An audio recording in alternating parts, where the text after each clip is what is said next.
मैं अंतिम बार पूछ रहा हूं, उत्तर दे दो, अन्यथा उन दोनों बालकों से पूर्व तुम सभी को मृत्यु के घाट उतार दूंगा मैं।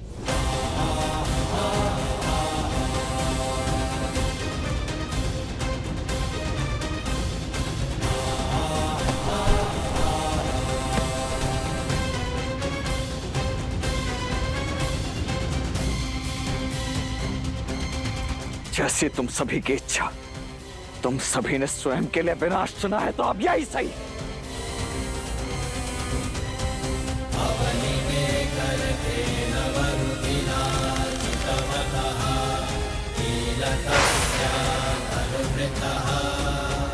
रुक जाओ दशरथ पुत्र।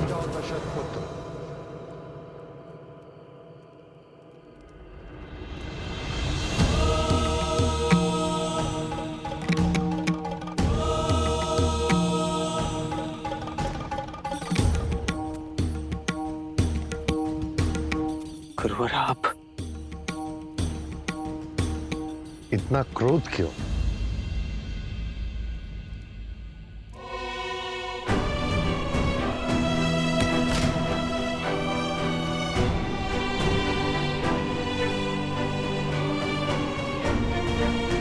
देखिए ना गुरुदेव, ये कितना बड़ा अनर्थ हो गया है। मेरा अनुज, मेरा प्रिय शत्रु, मैं भैया को क्या बताऊंगा, कैसे कहूंगा उनसे कि ये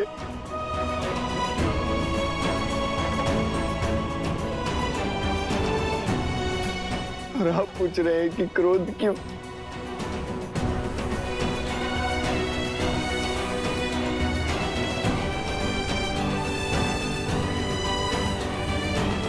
नहीं गुरुवर, उन दोनों को मैं छोड़ूंगा नहीं। अपने भाई की मृत्यु का प्रतिशोध तो मैं लेकर ही रहूंगा। कुछ नहीं हुआ है तुम्हारे भाई को। किंतु गुरुवर, ये मेरा भाई। अभी तो शत्रुघ्न को कई वर्षों तक अपने राज्य में धर्म का विकास करना है, प्रजा की सेवा करनी है। ये केवल मूर्छित है, कुछ ही समय में जाग जाएंगे। क्या? परंतु गुरुदेव, हम इसे अभी इसी क्षण क्यों नहीं जगा सकते? जब मन आत्मिक या आध्यात्मिक दुविधा में जूझता है, तब तन सुध खोना स्वीकार कर लेता है। परंतु मेरे शत्रुघ्न के मन में कौन सी दुविधा घर कर गई? इसी प्रश्न का उत्तर तो तुम्हें खोजना है। जाओ, निकलो उद्देश्य के मार्ग पर और ज्ञान के प्रकाश से सराबोर हो जाओ, और जो उचित लगे वो करो। हम यात्रा पर निकले हैं, शीघ्र ही पुनः भेंट होगी।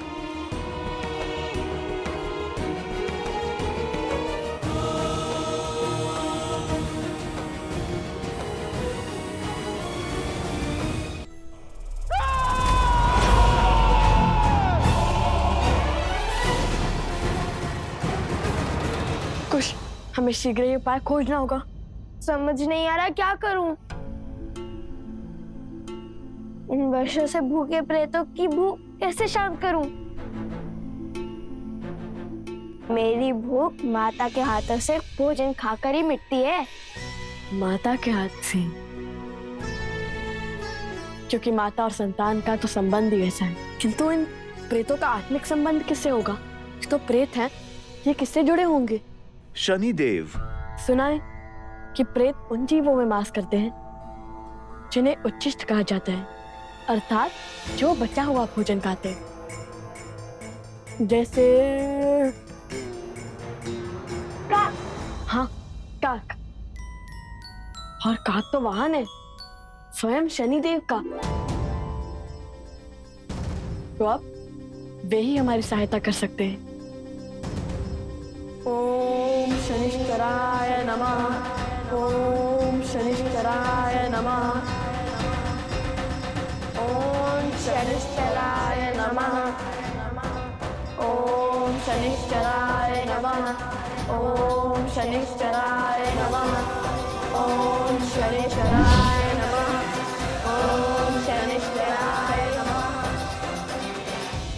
पितरों, अपने वंशजों पर, अपने कुल पर सदा अपनी कृपा बनाए रखना।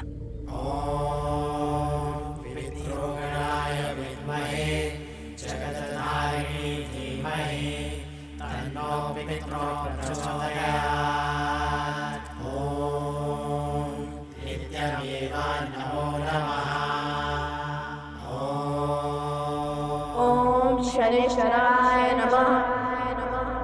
प्रणाम शनिदेव। हर ऋण का मोल चुकाने का समय अब आ गया है शनिदेव। मैंने आपको रावण के बंधन से मुक्त किया था।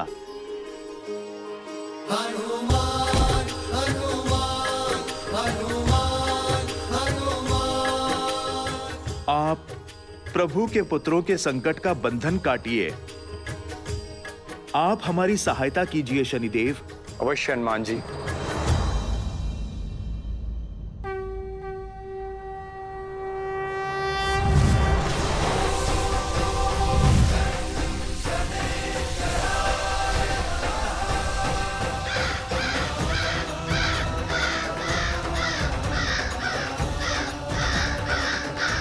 ओम शनिश्चराय नमः।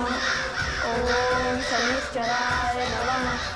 ओम शनिश्चराय नमः। ओम शनिश्चराय नमः। ओम शनिश्चराय नमः। ओम शनिश्चराय नमः।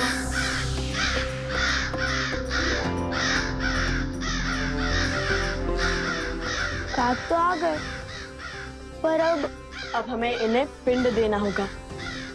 पोटली खोलो कुश।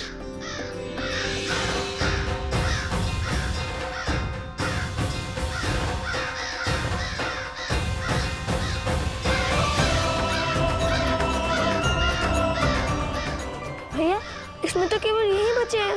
जितना भी है सब श्रद्धा से और शुद्ध मन से अर्पण कर दो।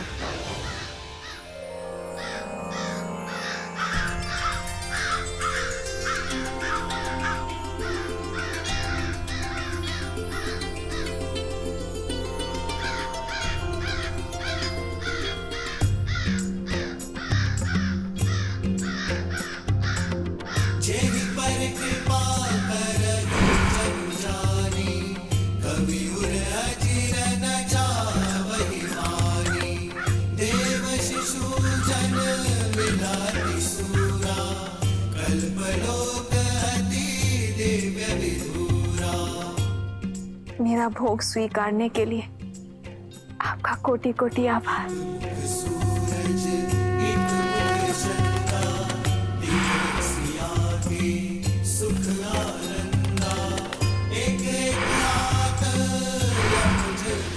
भैया, हमारी श्रद्धा तो कार्य कर रही है।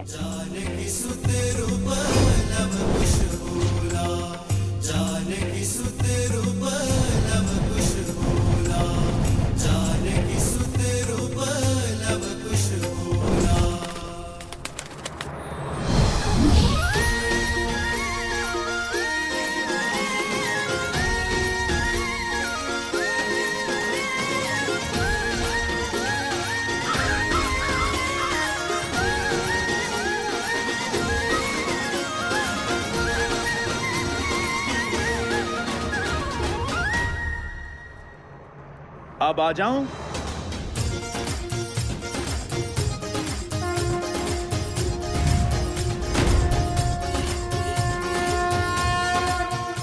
वैसे आपने आज्ञा नहीं दी, पर जिस भाव से देखा मैं समझ गया कि आने का निमंत्रण है।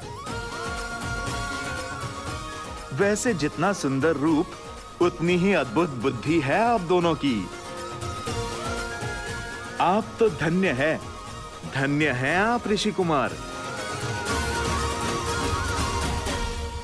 संदेवी, प्रसूता, आवाज जरा।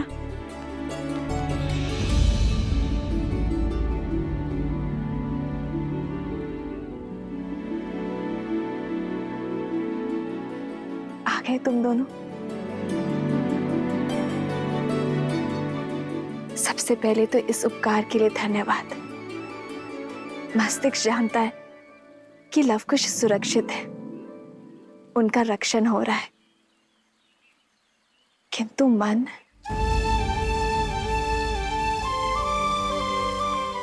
इतना समय बीत गया, उनका कोई समाचार ना आने से मन व्यथित है।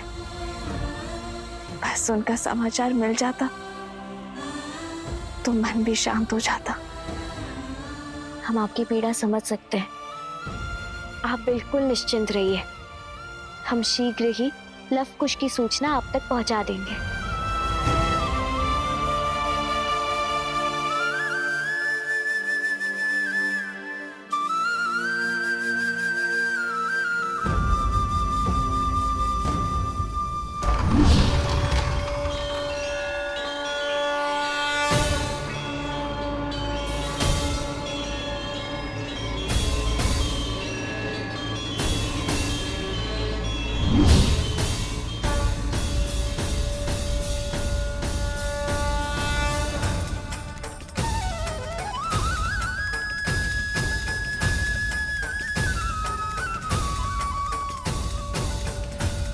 आज तुमने असंभव को संभव कर दिखाया लवकुश।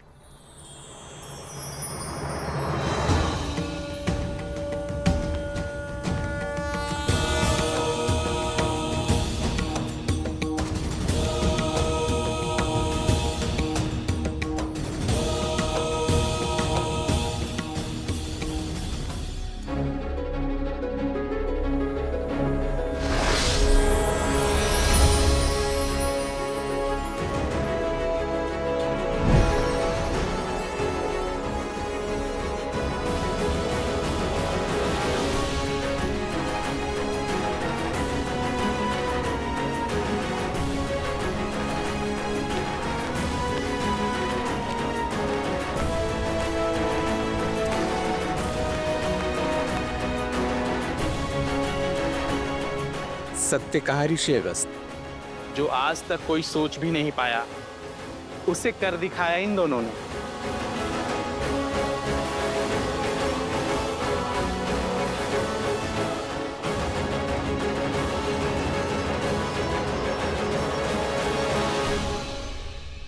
गुरुदेव, मेरी इच्छा है कि इस राज्य को जीवन दान देने वाले ये दोनों वीर बालक ही मेरे नगर पर राज करें। मुझे सीख मिल चुकी है, मुझे अब भोग विलासिता का जीवन नहीं चाहिए। नहीं राजन, अपने राज्य को आप ही संभालें, हमारा उद्देश्य कुछ और है। बस ये स्मरण रखिए, मित्र के बुलावे को टालना पाप है, पाप। सामने चाहे जो हो, मित्र की सहायता से कभी नहीं चूकना चाहिए। अपनी संतान रूपी प्रजा का भार संभालो सतवीर। इन दोनों ने तुम्हें बचाया, ये नियति द्वारा निर्धारित था। अब धर्म के मार्ग पर चलने का समय आ गया है, राम के दिखाए पथ पर चलने का समय आ गया है।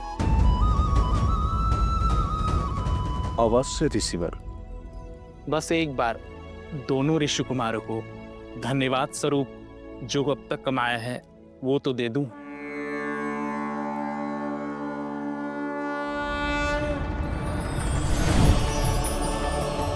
ये शंख संकट के समय महादेवी लक्ष्मी को आप लोगों के समक्ष उपस्थित कर देगी।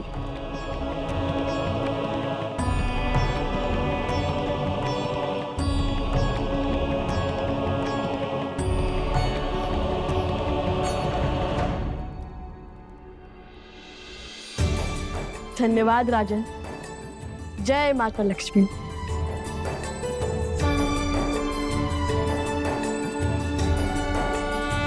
जितनी आनंददायी यात्रा है उतनी ही अद्भुत कथा है लवकुश की। परंतु क्या देवी? युद्ध अटल दिख रहा है। जब लवकुश वहां लौटेंगे तो लक्ष्मण को उनकी प्रतीक्षा करते पाएंगे। आपने सत्य कहा देवी, युद्ध को अब टाला नहीं जा सकता, क्योंकि जहां एक और लक्ष्मण उनकी प्रतीक्षा कर रहे हैं, वहीं दूसरी ओर स्वयं भरत उन्हें खोजने निकले हैं। शीघ्र ही मैं कुछ अत्यंत भयावह भयानक घटना देख रहा हूं, जहां दो भाइयों का एक जोड़ा मिलकर दो भाइयों के एक अन्य जोड़े के साथ लड़ाई करेगा, रक्त रक्त का प्यासा हो जाएगा। स्मरण रहे भरत, व्यर्थ रक्त की एक बूंद नहीं गिरनी चाहिए। वो दोनों बालक हैं और भगवान महर्षि वाल्मीकि के शिष्य भी हैं। इस कर्म के पीछे अवश्य ही कोई उद्देश्य होगा भरत। राम कथा सुनाने वाले राम के काम में ही बाधा बन जाए तो कारण ऊंचा ही होगा भरत। परिस्थिति चाहे जो भी हो, मेरा मन कहता है जो दिखाई दे रहा है वास्तव में वो सत्य नहीं है। उन्हें सम्मान के साथ ही हलाना भरत। सत्य और साहस जैसे विलक्षण गुणों का मान रखना ही एक राजा का कर्तव्य होता है। आपका कथन मेरे लिए सर्वोपरि है भैया, किंतु यदि बात हाथ से निकली तो मुझे परिस्थिति के आगे घुटने टेकने होंगे। वही करना होगा जो आवश्यक है। आवश्यकता पड़ने पर मैं अपने बल का प्रयोग करने से पीछे नहीं हटूंगा। हमारी अयोध्या का मान झुकने नहीं दूंगा मैं। समझने का प्रयास कीजिएगा भैया, आज्ञा दीजिए।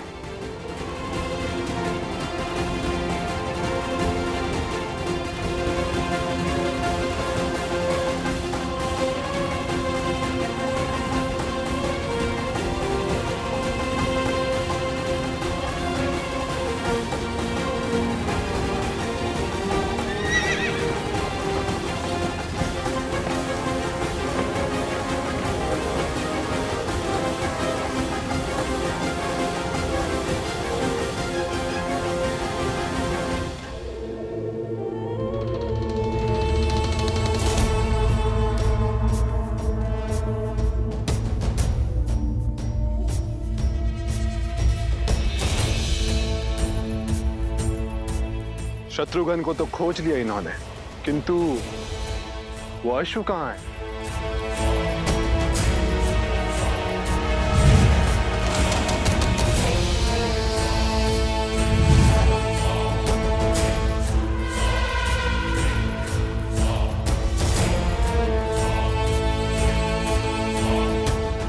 है तो यहीं कहीं, किंतु दिखाई क्यों नहीं दे रहा?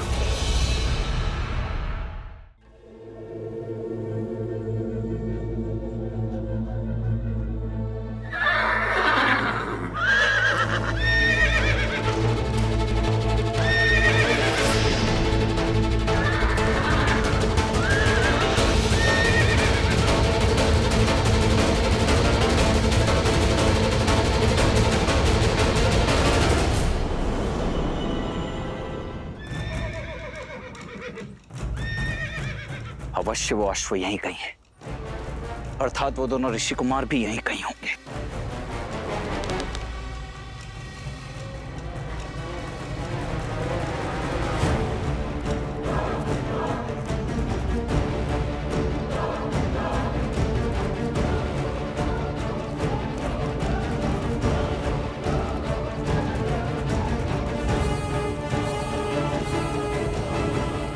ऐसे नहीं मिलेगा।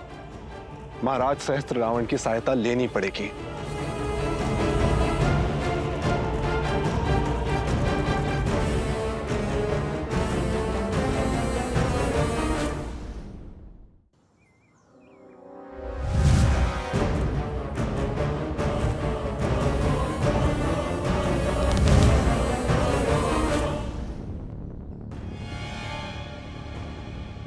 ये अवश्य ही कोई आसुरी शक्ति है। ये दोनों ऋषि कुमार जैसे दिखते हैं वैसे है नहीं।